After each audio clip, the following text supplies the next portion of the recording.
Bonjour, bonjour à toutes et à tous. Culture en capitale, c'est votre rendez-vous hebdomadaire avec l'actu d'MP13.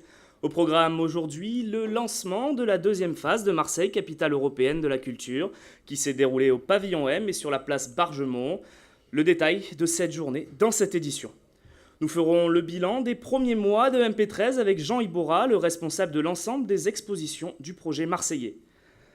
Les intermittents du spectacle se sentent exclus de ce grand rassemblement culturel, rencontre avec un jeune comédien marseillais déçu dans ce journal.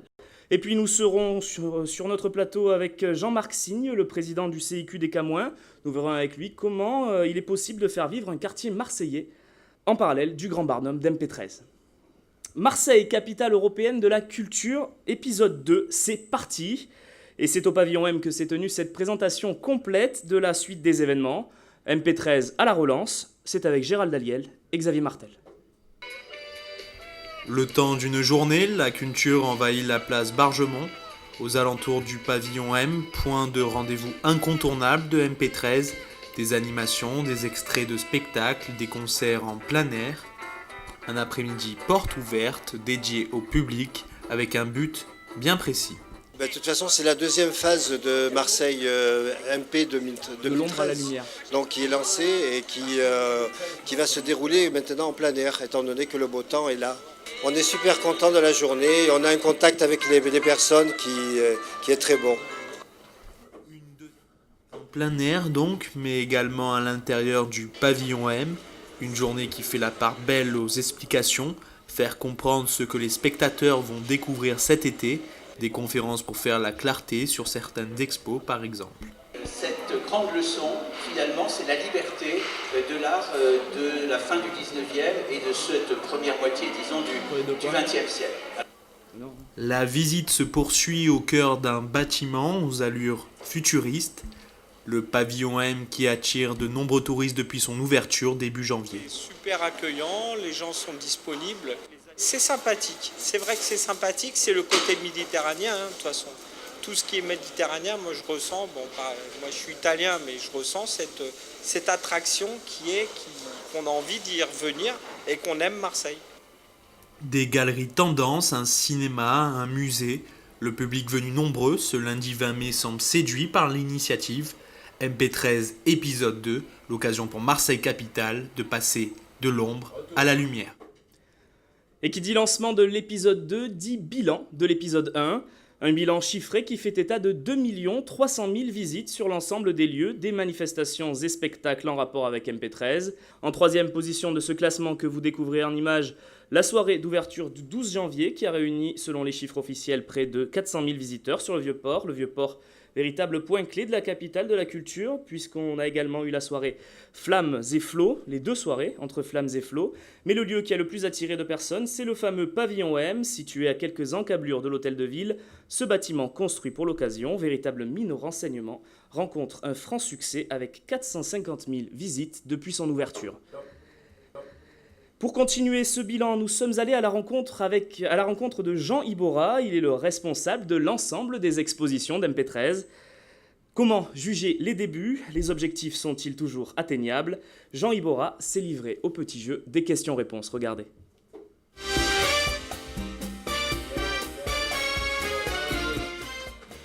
Réussi parce que il y a eu des moments qui étaient des moments clés, qui étaient de savoir si le public était intéressé, répondait présent ou pas. Et ça, le test, il se fait en grandeur nature. Et donc les deux moments clés, ça a été le week-end d'ouverture 12-13 janvier et ça a été la grande intervention artistique sur le Vieux-Port entre Flammes et Flots. 3, ça c'est la deuxième.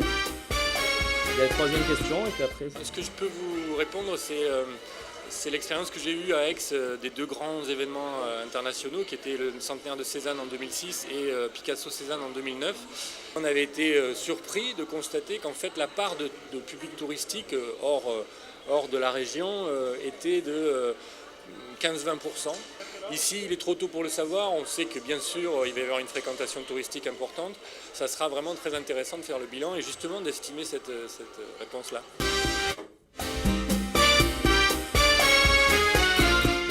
Quand on on évoque des très grands chiffres comme ça, on évoque des nombres de visites.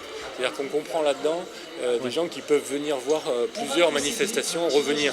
Et c'est pas pour rien, c'est très important aussi le fait de fidéliser. C'est bien de faire des événements qui attirent à un moment donné des personnes, mais c'est encore plus important pour une politique culturelle de poser des jalons pour l'après, de faire en sorte que toute cette dynamique continue après. Et le fait de fidéliser des publics, c'est quelque chose qui est fondamental. Les débuts de Marseille, capitale européenne de la culture, ne sont pas du goût de tout le monde. De nombreux intermittents du spectacle marseillais font partie de ceux que l'on appelle les oubliés d'MP13. Nous avons rencontré l'un d'entre eux en pleine recherche d'emploi. Marseille, qui oublie les Marseillais, un reportage de Lorraine Quatrevault et Jérémy Robert. Bon, rien de spécial, comme d'hab. Comme beaucoup de Marseillais, Gilles fait partie des déçus de Marseille, capitale européenne de la culture. Comédien de théâtre et de cinéma, figurant, régisseur, malgré de nombreux appels du pied, ce jeune intermittent du spectacle n'a eu l'opportunité de participer à aucun projet en rapport avec MP13. C'est comme si Marseille 2013 ça avait servi à rien en fait. C'est un gros effet de pub en fait, c'est plus ça qu'autre chose parce que en tant qu'intermittent, on n'a aucune offre particulière concernant ce truc. Moi je pensais qu'il allait avoir justement le fait que cette année c'est la capitale de la culture, ça allait être, il allait avoir beaucoup plus d'offres, des trucs comme ça pour nous. Ça aurait été assez énorme quoi. Qu'on ait cette chance, mais bon, apparemment cette année ça change rien pour nous. Trouver par soi-même le quotidien d'un intermittent marseillais qui n'a pas reçu de coup de pouce de sa propre ville. Jean-Marc Signe, bonjour. Bonjour. Alors vous êtes le président du comité d'intérêt de quartier des Camouins dans le 11e arrondissement. Alors Jean-Marc Signe, on vient de voir un Marseillais déçu par MP13. Aujourd'hui, dans votre quartier, est-ce qu'on se sent concerné par le projet MP13 ? Oui, aujourd'hui, les habitants ont entendu toujours parler de ces manifestations qui se font en centre-ville et ils sont concernés, effectivement, ils participent très activement à ce qui peut se faire autour du Vieux-Port essentiellement et autour du pavillon M qu'on a vu sur vos précédents reportages. Et vous, à votre niveau, dans votre CIQ, qu'est-ce que vous proposez à vos habitants ? Alors ce qu'on fait, c'est ce qu'on fait habituellement, il n'y a pas eu d'action spécifique par rapport à la capitale de la culture. On fait des animations théâtrales en début d'année, on fait des animations comme la fête de la musique qui va être un point important cette année, où on va faire venir 25 musiciens différents dans différents groupes. Et puis tout au long de l'année, on essaie de faire plus sur l'animation extérieure pour faire sortir les gens de chez eux.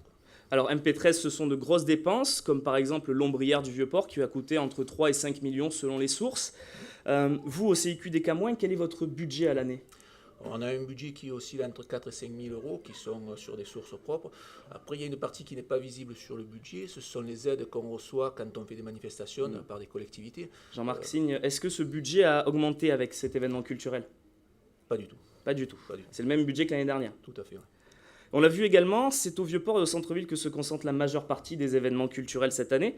N'avez-vous pas peur que cela crée une culture à deux vitesses, avec d'un côté les habitants du centre-ville du Vieux-Port qui seraient favorisés au niveau de l'accès culturel, et les habitants de quartiers comme vous, pourquoi pas, à l'est de Marseille, qui auraient peut-être un accès un peu inférieur ? C'est pas tellement ça, c'est effectivement on s'aperçoit que beaucoup de choses se passent au centre-ville, mais on a du mal à faire venir, enfin c'est même impossible de faire venir ces animations auprès de chez nous. J'ai fait une demande notamment par exemple pour Feu des Flammes, pour qu'on ait quelques expositions qui se fassent à l'occasion de notre fête de quartier qui a lieu demain. On n'a pas eu de nouvelles là-dessus, on sent bien que les habitants, comme je vous disais tout à l'heure, descendent au centre-ville pour participer aux activités, mais ça ne vient pas chez nous, quoi. Pourtant, on a le château de la Busine, si ce n'est pas nous qui avions organisé cette année quelque chose, il ne se passe rien de particulier. Jean-Marc Signe, merci d'avoir été notre invité. Prochain rendez-vous au Camouin ? Prochain rendez-vous, donc demain, on a notre fête de quartier, comme je disais, c'est une balle, etc., comme on fait dans les fêtes votives quelque part. Et on a la fête de la musique qui va démarrer très tôt cette année, du fait qu'on a l'avantage que ce soit un vendredi, ce sera plus facile de faire sortir les gens. Fête de la musique partout dans Marseille, donc c'est un avantage. Oui, mais là aujourd'hui, on va faire quelque chose d'important. Très bien. Merci Jean-Marc Signe. Voilà, c'est la fin de cette édition. Merci de l'avoir suivi. Merci aux équipes techniques de Daniel Delaye qui nous suivent depuis 3 ans. Voilà, prochain rendez-vous, même jour, même heure, la semaine prochaine. Excellente fin de journée sur nos antennes.